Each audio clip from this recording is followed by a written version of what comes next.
I'm Laurel Hackworth with the Victory Report, live at the Max Show.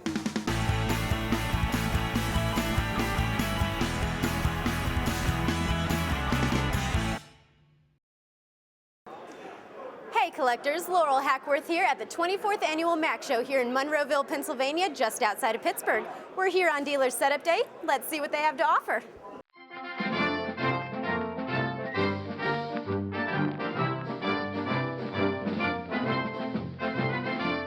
Two passionate collectors and reference book writers formed the Max Show in 1984. Lieutenant Colonel Tom Johnson, author of Collecting the Edge Weapons of the Third Reich series, along with Thomas T. Whitman, author of the 4-volume series exploring the German dress daggers, saw the need for a show exclusively for military collectibles.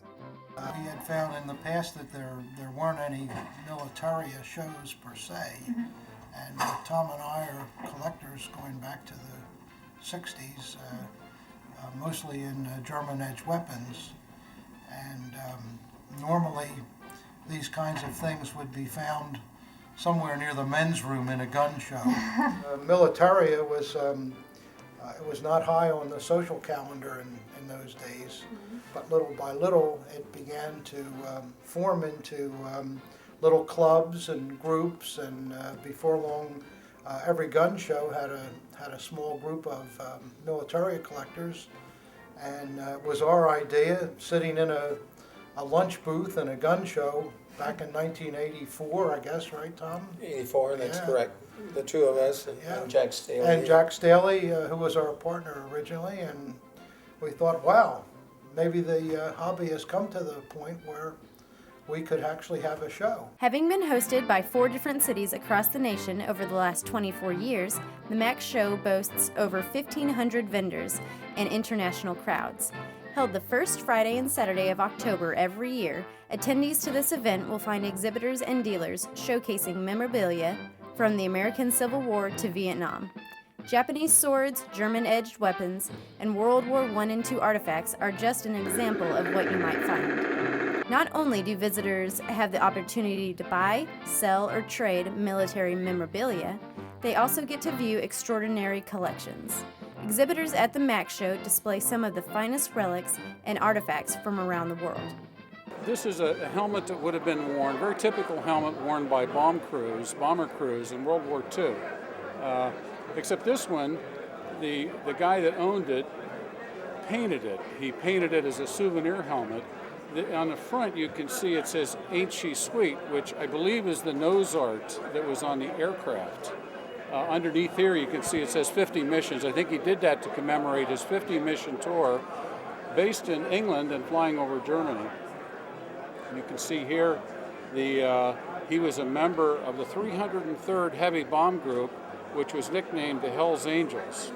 They flew B-17s, and back here you can see all of the, I don't know if you can see it or not, but there are German city names and swastikas. Each swastika represents one of the 50 missions that he flew on bomber raids on these cities. And on this side, there's an interesting little slogan, excuse me, I forgot to point out. Underneath all these missions, it says, "The Boy from Brooklyn." So although the helmet isn't named, it likely was worn by a young soldier from Brooklyn. And here we have a little cartoon that shows a naked woman riding a bomb, and there's a little slogan on it that says, "Shorten your tour with a trip to the Ruhr." And the Ruhr River Valley was where many of the most dangerous bomb raids were made during World War II. Just a one-of-a-kind killer helmet. It was found in an aircraft boneyard in England in the 60s, and I purchased it from a dealer subsequent to that.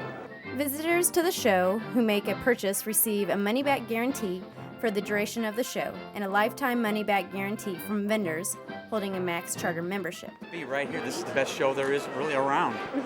Max Show is the place to be. If you're a collector of militaria, interested in history, you got to make it to the Max Show.